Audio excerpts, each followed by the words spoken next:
मित्रों, बात उन दिनों की है जब बुद्धा मरवन में अपना समय व्यतीत कर रहे थे। इस समय तक की बुद्ध की प्रसिद्धि दूर दूर तक फैल चुकी थी। बहुत दूर दूर से लोग अपनी समस्याओं का समाधान ढूंढने के लिए बुद्ध के पास आते थे। ऐसे ही एक दिन जब बुद्धा मरवन में अपने शिष्यों को प्रवचन दे रहे थे, तभी एक अधेड़ उम्र का व्यक्ति अपने 15 वर्षीय पुत्र को अपने साथ लिए बुद्ध की तरफ चला आ रहा था। जब यह प्रवचन स्थल के पास पहुंच गए तो एक नज़र उन पर ढली और इशारे से बैठने के लिए कहा। जब प्रवचन समाप्त हो गया और सभी लोग वहां से चले गए तो बुद्ध ने अपने उस व्यक्ति को अपने पास बुलाया और बैठने के लिए कहा। वहां चारों तरफ हरियाली छाई हुई थी और मौसम काफी सुहावना था और तरह तरह के पक्षियों की आवाजें वहां पे आ रही थी। ऐसा नजारा देखकर वह व्यक्ति अंदर ही अंदर असीम शांति महसूस कर रहा था। इसके बाद बुद्ध ने उस व्यक्ति से आने का कारण पूछा तो इस पर व्यक्ति ने कहा, तथागत, मैं 2 दिन की लंबी यात्रा करके अपने पुत्र को आपसे मिलवाने लाया हूँ।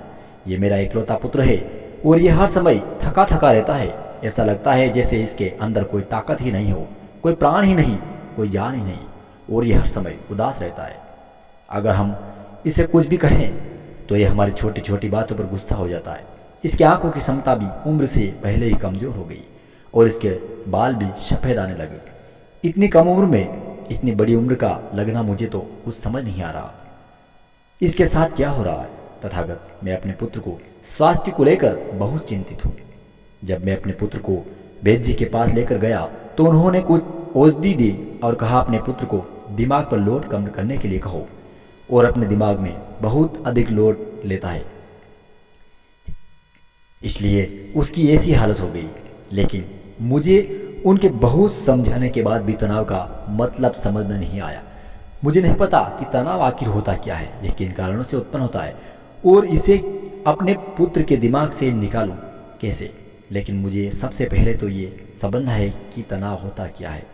इसीलिए तथागत, मैं आपके पास आया हूँ, कृपया आप मेरी समस्या का समाधान कीजिए। यह सुनकर बुद्ध उसके पुत्र को बड़े ध्यान से देखते हैं, उसके चेहरे को देखते हैं, उसकी आंखों की देखते हैं और फिर उसके हाथ की नब्ज को भी देखते हैं। यह सारी विधि करने के पश्चात बुद्ध उस व्यक्ति से कहते हैं कि तनाव लेना तो कोई नहीं जानता, लेकिन फिर भी यह तनाव लोगों के दिमाग में दिमक की तरह पकड़ लेता है और व्यक्ति जान भी नहीं पाता कि वह तनाव में जी रहा है। लेकिन अगर व्यक्ति तनाव के कारणों को अच्छे से समझ लेता तो तनाव के बारे में कोई ऐसा पैमाना बना लेता जिससे वह जान सके कि वह कितने तनाव में है और वह इस समस्या का समाधान भी खोज सकता है।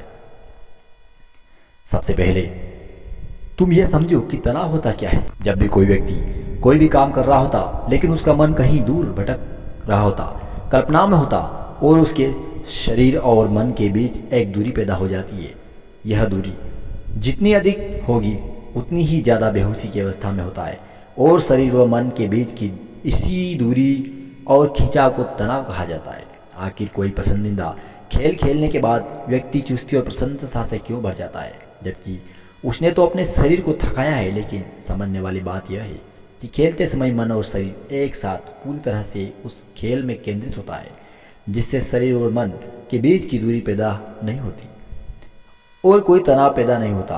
और अगर दिमाग में कोई तनाव भी था तो भी दूर हो जाता। लेकिन इसके विपरीत जब हम कोई ऐसा काम करते हैं जो हमें पसंद नहीं है तो हमारा ससुर तो उस काम को कर रहा होता, लेकिन हमारा मन कहीं दूर कल्पनाओं में भटकता रहता, जिससे शरीर और मन के बीच एक दूरी पैदा हो जाती है और एक दूरी जन्म ले लेती है। इसीलिए व्यक्ति को एक समय पर सिर्फ एक ही काम करना चाहिए और अपने तन और मन की सारी शक्ति उसी काम पर लगा देनी चाहिए, जिससे व्यक्ति के अंदर तनाव पैदा ही ना हो। इसके बाद बुद्ध ने कहा, तनाव पैदा होने के मुख्य 8 कारण होते हैं और जिसने इन 8 कारणों को समझ लिया वो जीवन भर तनाव मुक्त रहता है। मुख्य कारणों में सबसे पहला कारण अति महत्वाकांक्षी होना अच्छी बात है, लेकिन क्या कभी आपने इस बात पर ध्यान किया कि इंसान के लक्ष्य कभी पूरे नहीं होते। उसका एक लक्ष्य पूरा ही हुआ कि वह दूसरे की तरफ भागने लगता है, दूसरा पूरा हुआ तो तीसरे की तरफ, और इस तरीके से वो अपने लक्ष्य को पाने के लिए जिंदगी भर गोल गोल चक्र में घूमता रहता है। इसीलिए जो व्यक्ति अति महत्वाकांक्षी होता है, जिसने बड़े बड़े लक्ष्य बनाए होते, वह वर्तमान में कभी नहीं रह पाता। उसका मन सदैव भविष्य की योजना बनाने में ही व्यस्त रहता है। उसका शरीर तो वर्तमान में रहता है लेकिन भविष्य में ही रहता है। जिसने मन और शरीर के बीच दूरी पैदा की हो वह तनाव भरी जिंदगी में जीने लगता है। बुद्ध के मुंह से ये बात सुनकर उस लड़के ने कहा, बुद्ध, तो फिर इसका मतलब है कि हमें लक्ष्य नहीं बनाना चाहिए, क्योंकि लक्ष्य बनाना ही तो महत्वाकांक्षी है। इस पर बुद्ध ने कहा, जीवन में लक्ष्य बनाना तो कोई गलत बात नहीं है, लेकिन समस्या का जब उत्पन्न होती है जब वो अपना पूरा ध्यान उस लक्ष्य से मिलने वाले परिणाम पर लगा देते हैं और उसके परिणाम की चिंता करते रहते हैं। व्यक्ति को वर्तमान में जीना आना चाहिए। आप लक्ष्य बनाइए और उस लक्ष्य की प्राप्ति के लिए कड़ी मेहनत करिए, लेकिन साथ ही साथ आपको इस बात का भी ज्ञान होना चाहिए कि आप अभी वर्तमान में जी रहे हैं और वर्तमान में ही सत्य है और वर्तमान ही सत्य है। बुद्ध ने आगे कहा, तनाव का दूसरा सबसे बड़ा कारण इच्छा। जब व्यक्ति इच्छा और जलन से भर जाता है तो उसका मन अंदर से सड़ने लगता है। इच्छा एक आंतरिक घाव है। आंतरिक घाव यानी मन का घाव। व्यक्ति के शरीर का घाव तो भर सकता है, लेकिन मन का घाव कभी नहीं भर सकता है। इसीलिए व्यक्ति को दूसरे की खुशी और तरक्की से कभी इच्छा नहीं करनी चाहिए, क्योंकि तनाव का कारण है। इसके बाद बुद्ध ने तनाव का अगला कारण बताते हुए कहा कि आरुषिपूर्ण काम करने में मन में तनाव पैदा होता है। जो काम करना हमें पसंद नहीं है, जिसका में हमारी रुचि ही नहीं, उस काम में हमारा मन लग ही नहीं पाएगा। हमारा शरीर तो वही बैठा रहेगा, लेकिन हमारा मन कल्पनाओं की उड़ान भरेगा, जिससे शरीर और मन के बीच दूरी पैदा हो जाती है और उस तनावग्रस्त हो जाता है। इसीलिए इंसान को हमेशा अपनी रुचि के अनुसार ही कार्य करना चाहिए। अगर व्यक्ति ने यह पता कर लिया कि उसे कौन सा काम पसंद है और वो उसी काम को अपने जीवन का लक्ष्य बना लेता, तो फिर वो काम उसके लिए काम नहीं बल्कि एक खेल बन जाता है। फिर बुद्ध ने कहा, तनाव का चौथा कारण होता है कि दूसरे से अच्छा रखना, दूसरे से अच्छा रहना। बुद्ध ने उस व्यक्ति की ओर इशारा करते हुए कहा, एक पिता होने के नाते तुम्हारी अपने पुत्र से बहुत ही अपेक्षाएं होगी कि तुम्हारा पुत्र एक बहुत ही कामयाब इंसान बने, तुम्हारा नाम रोशन करे, जैसा तुम चाहोगे उस तरह का जीवन जिए, तुम्हारी हर बात माने। लेकिन क्या आज तक कभी किसी की सारी अपेक्षाएं पूरी हुई है? जब भी कोई व्यक्ति किसी दूसरे से कोई अपेक्षा रखने लगता है तो वो अपने अनजाने में अपने लिए तनाव पैदा करने लगता है। जरा सोचो, अगर तुम्हारा बेटा तुम्हारे अनुसार काम नहीं कर रहा, तुम्हारे अनुसार नहीं चल रहा जो तुम उसे बनाना चाहते हो, तो निश्चित रूप से तुम्हारे दिमाग को तनाव पकड़ लेगा।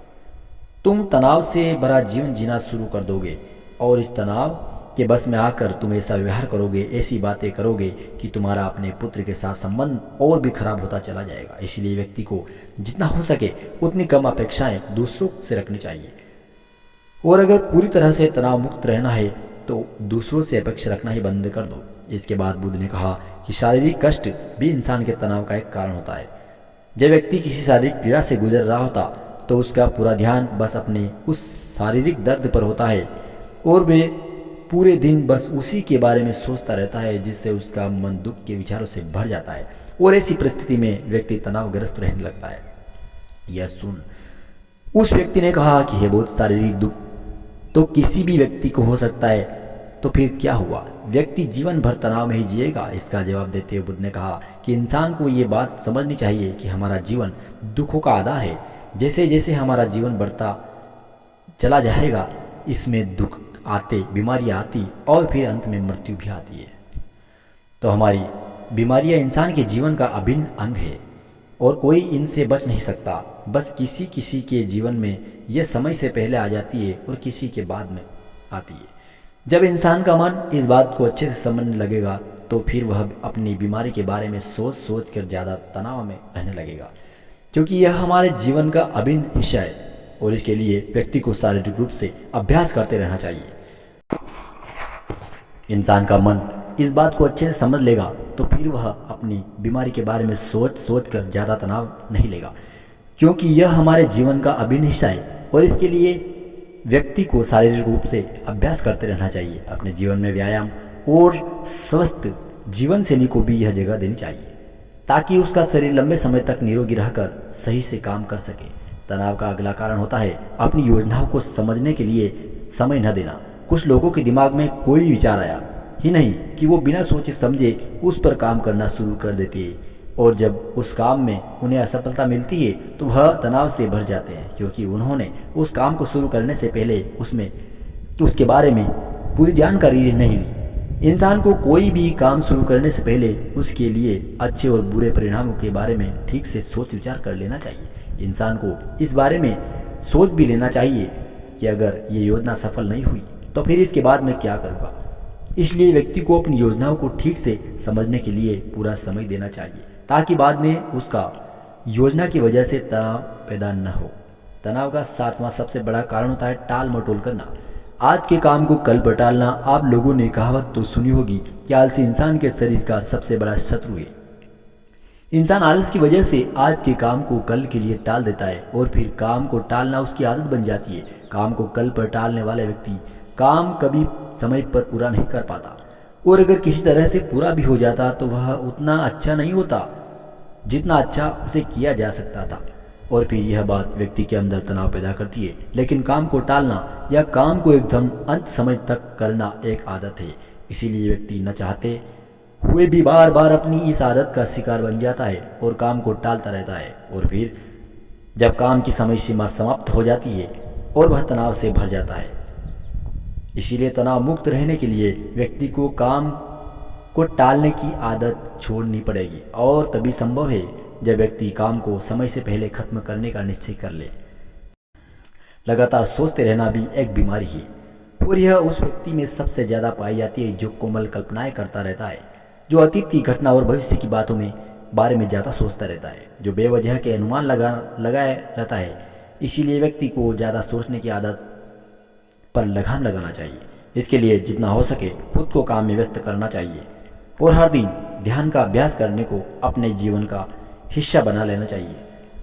बुद्ध के मुंह से यह सारी बातें सुनकर उस व्यक्ति ने हाथ जोड़कर बुद्ध से कहा, मेरा पुत्र तो अभी 15 वर्ष का है और इसमें अभी तक समझ भी नहीं है कि यह आपकी बताई सारी बातों का एक साथ पालन कर सके। आप कृपया करके तनाव मुक्त रहने का कोई आसान तरीका बता दें, जिससे मेरा बेटा उसका अनुसरण कर भी सके और तनाव मुक्त भी रह सके। उस व्यक्ति की प्रार्थना सुन बुद्ध ने सोचते हुए कुछ कहा, अगर तुम इतनी सारी बातों का पालन नहीं कर सकते तो इसके लिए एक बहुत ही आसान विधि है।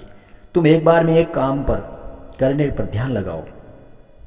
उस समय सिर्फ उसी काम को करो जो सिर्फ उस पर ही अपना पूरा ध्यान लगाओ, और अगर तुम्हारा मन इधर उधर भटकता जाता तो जैसे ही तुम्हें याद आए उसे वापस फिर उसी काम में लगा लो।